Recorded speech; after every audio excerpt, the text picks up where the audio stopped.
रहमतुल्लाहि व बरकातुहू। तिकरुमान इलाहाबादी आफ्ता तले अली ज़िला गुजरांवाला। अल्हम्दुलिल्लाह भाई नामुर्रहमान यज़दानी ऑफ लाहौर, मोहम्मद अहमद तबानी साहब और तैयब भट्ट साहब लाहौर तो अल्हम्दुलिल्लाह पहले यज़दानी शहीद रहमतुल्लाह अलैह दी आखिरी आरामगाह ते हाज़री दी। हुण उस तो बाद न्यू मॉडल टाउन कामों की लेडी पार्क उत्थे अल्हम्दुलिल्लाह हाज़री ए उन्होंने मरकज़ है। उन्होंने भाई अजीज़ुर रहमान ने जिहड़ा बनाया सी ना, ये वो मरकज़ जो कि दीन की खिदमत वास्ते बनाया गया सी, बहुत प्यारा। और यज़दानी शहीद रहमतुल्लाह ज़ेरे सरपरस्ती ए मरकज़ है जी, बहुत ज़्यादा बहुत ही प्यारा। पुरानियाँ यादां ताज़ा हो गई ने। कामों की new model town lady park ए देखो जी,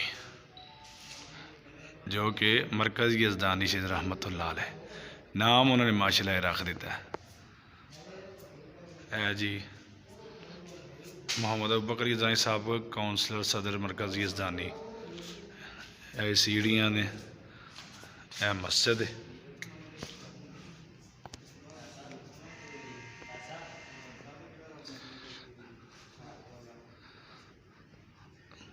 संगे बुनियाद जो कि रखी गई है जामिया मस्जिद यज़दानी शहीद नज़द लेडीज़ पार्क कामों की।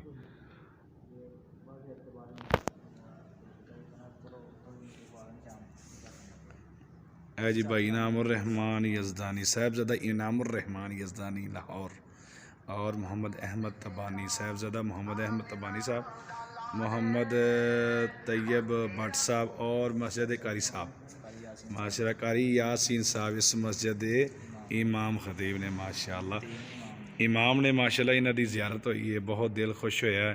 अल्लाह पाक इन्हां दी उम्र दराज फरमाए और उन्हां वलियां दी मस्जिद विच नमाज़ पढ़ा रहे हैं कि जिन्हां लोग वेखण तो तरसदे सन। उन्हां दी आवाज़ मतलब सिर्फ सुनी देखिया नहीं, लेकिन इन्हां दे माशाअल्लाह ज़ियारतां भी कीतियां होणियां उन्हां दियां।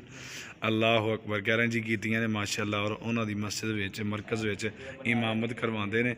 और संगे बुनियाद जो रखी गई सी मियाँ मोहम्मद जमील नाज़िम मरकज़ जमील अलहदीस पाकिस्तान।